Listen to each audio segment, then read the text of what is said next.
Hello, three-wheelers around the world. Welcome to the Three Wheeling Matters studio. So we are here for the next episode of Three Wheels Matter with a couple of special guests. Before we do get on to that, we're at the Isle of Man TT 2025. We're raring to go. The weather is setting some challenges for us, so it's not been as smooth a start as we would have hoped, but that doesn't matter to us because we can bring these guys into the studio and continue the chats about their outfits and their hopes for the Isle of Man TT 2025. So before we do get to the gents, let's give a little plug. We've got motorisle.shop for the new merchandise. If you do want to purchase it, we've got a discount code here, TT 2025. We're wearing the goods. There are a few a few bits from the new range are available on there. So take advantage of that discount code, TT 2025. Great. Should we get going? I think we certainly should. Mr. Jack Laidlow, my co-presenter, everyone. Oh, thank you very much, Hailey. So, yeah, as you say, we've had a bit of a wet TT so far. It's only day one. It should get better. But we have found, we've dried off the lovely Bob Dawson and Matty Sims. How are we doing, lads? Are you all right?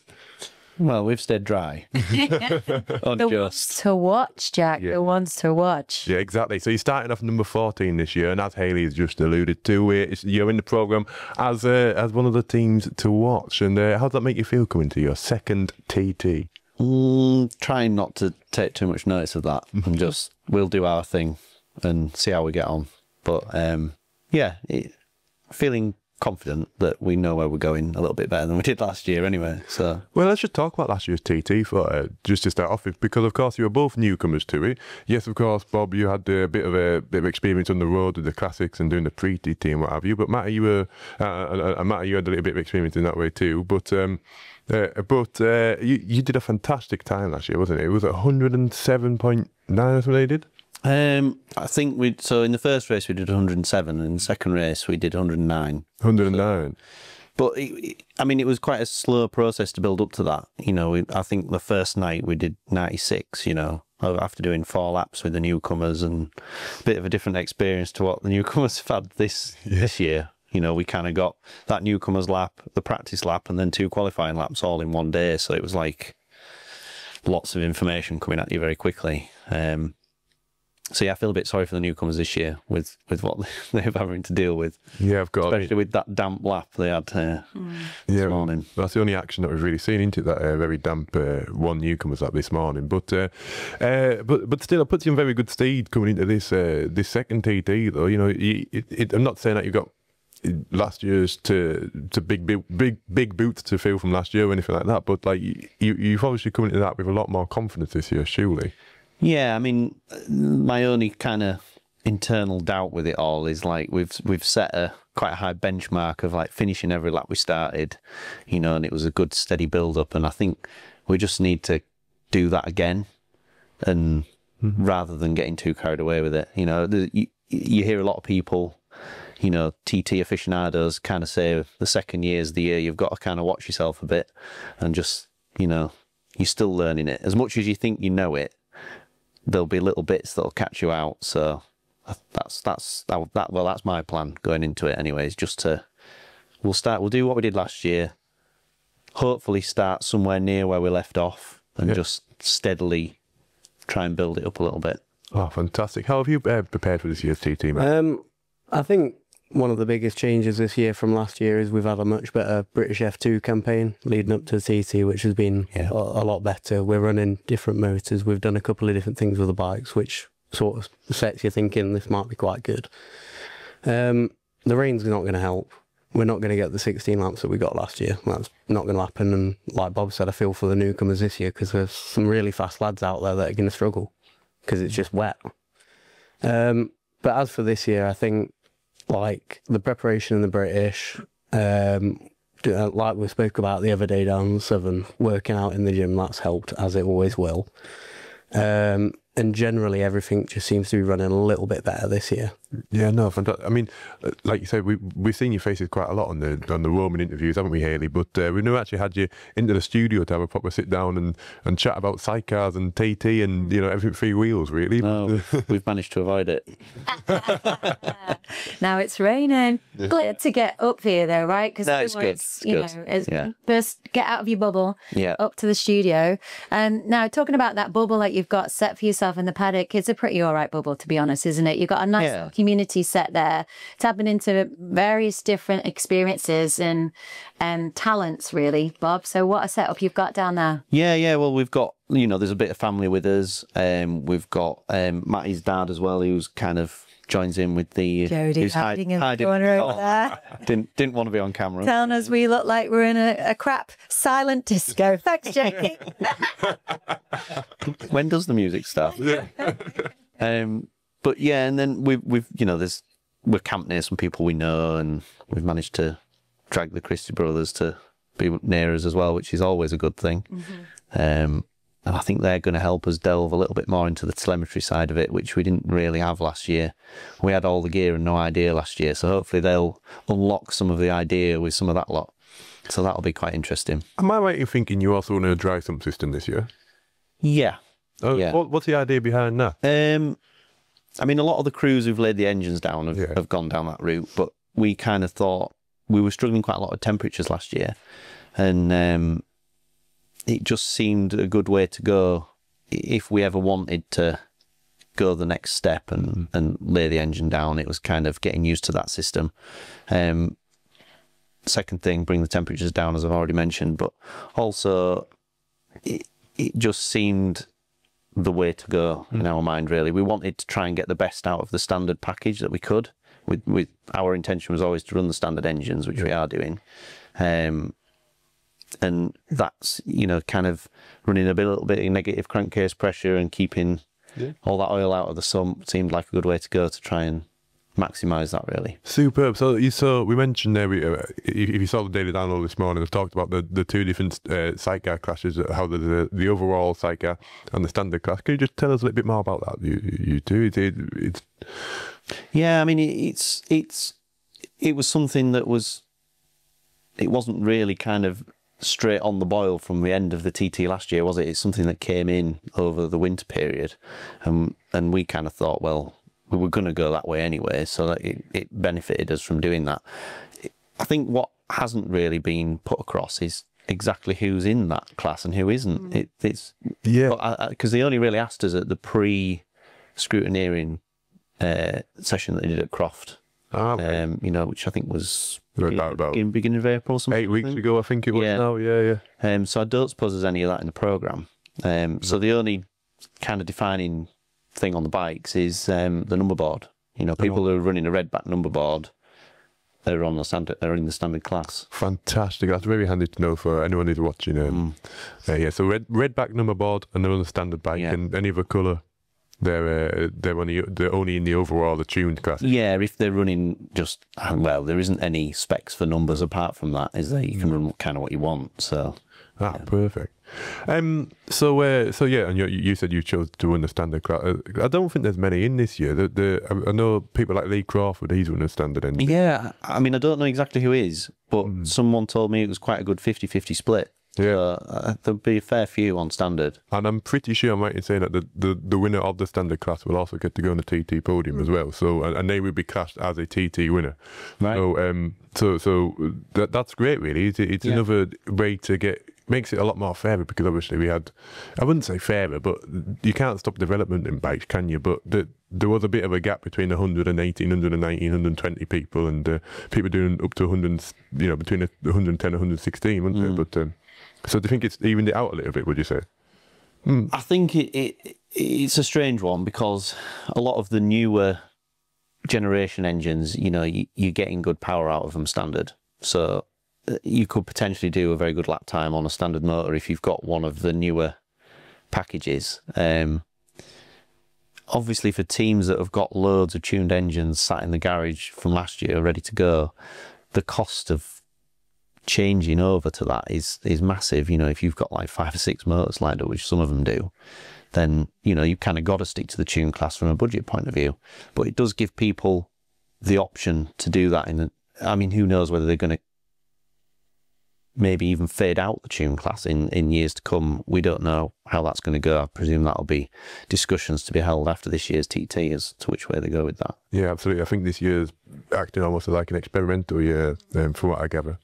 Anyhow, sorry, Matt, we haven't heard much from you there. I do apologise. It was quite a driver-heavy year. You were amongst some great newcomers again last year. Of course, you had your friend Reese there. Reese didn't do too bad last year, did he? And he's back again this year. So you coming back together, it's must be great support as well to add into the mix for you in that similar experience from your angle. Yeah, so I think the passenger scene, there's, well, a bit like you, Jack, really. There's a lot of good young passengers coming through at the top end.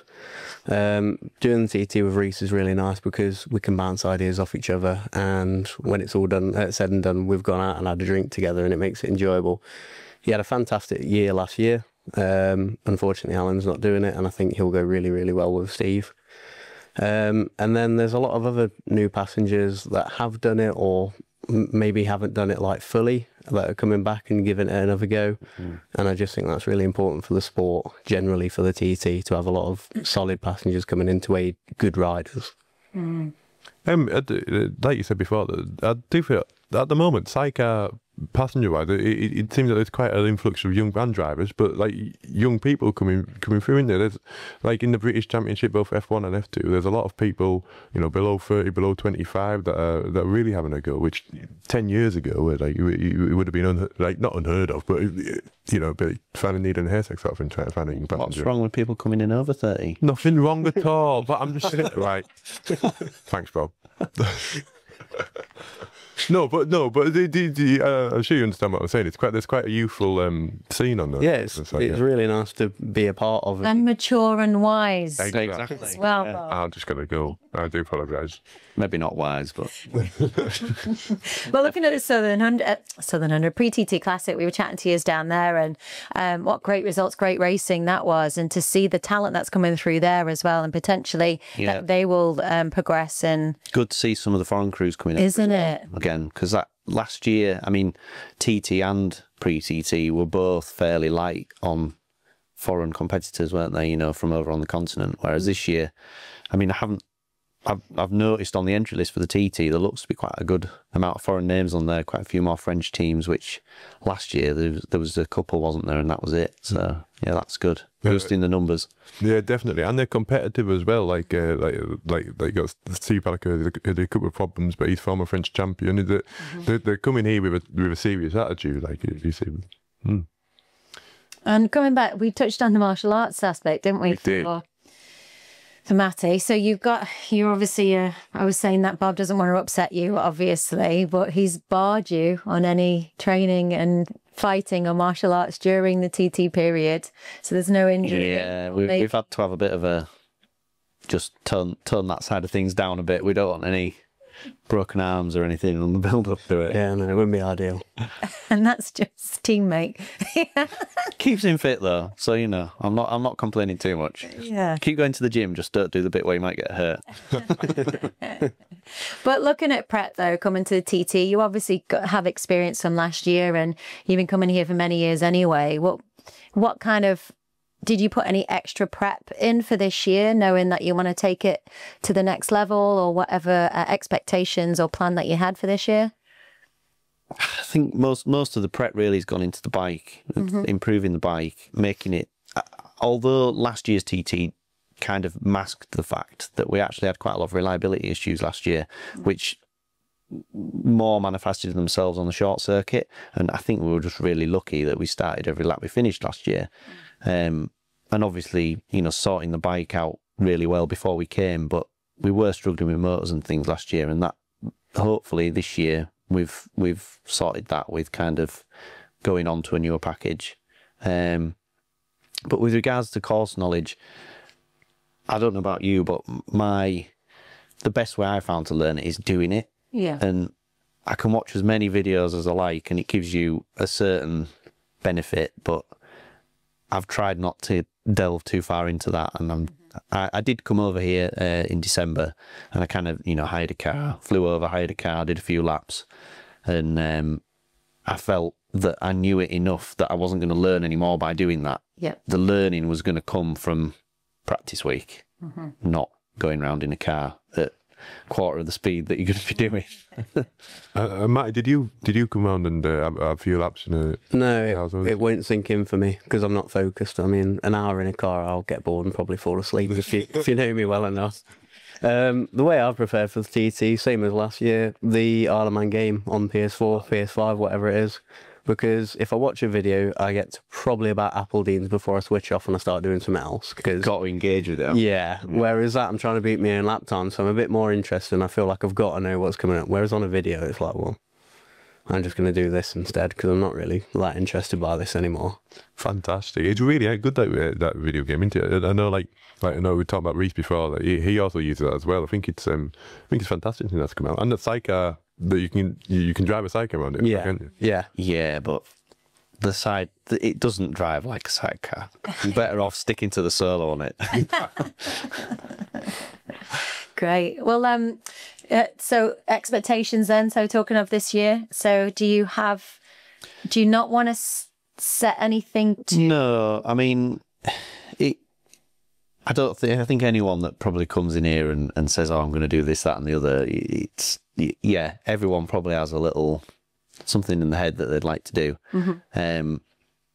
I think what I'll say is if we can go a little bit better than we did last year, I'll be happy. But I have some little personal goals, but I'll keep them to myself.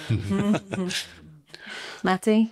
I know exactly what I want from this year, both speed and position. I'm not going to say because if we don't reach it, it sort of makes me look a bit of a fool, but I had some aspirations last year and we've sort of smashed them out the park last year, so I've aimed quite high again.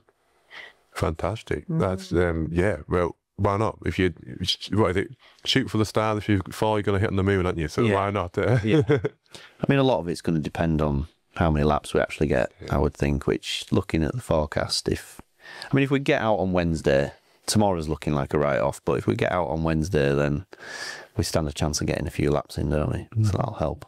And I think race week should be a lot better, probably. Is it? I haven't really looked at that. Is that looking okay? Supposed to be, but we're on the Isle of Man. And so that can change very quickly. Yeah. Listen, gents, great to chat to you and welcome to the studio. We will be speaking to you a lot more on the lives, definitely. Enjoy your second TT. We are watching you as well as everybody else here at the TT. Just enjoy it. Yeah. Right? And we will see you up there. And thanks for your time. Thank you. Cheers for having us. So that was Three Wheeling Matters. And just one more plug before we do sign off. Don't forget, it's motorisle.shop. You got TT 2025. It's 10% off discount code. Get online, purchase these delightful hoodies, or the new range is out as well. Or head to the TT Grandstand and we've got the shop there as well. You can purchase if you do want to meet the staff there and try some of the bits on, really. We'll be there too and all. If you want to pop in and say hi. Hello. So listen, gents, thanks very much. That was Three Wheeling Matter by the Sport, for the Sport.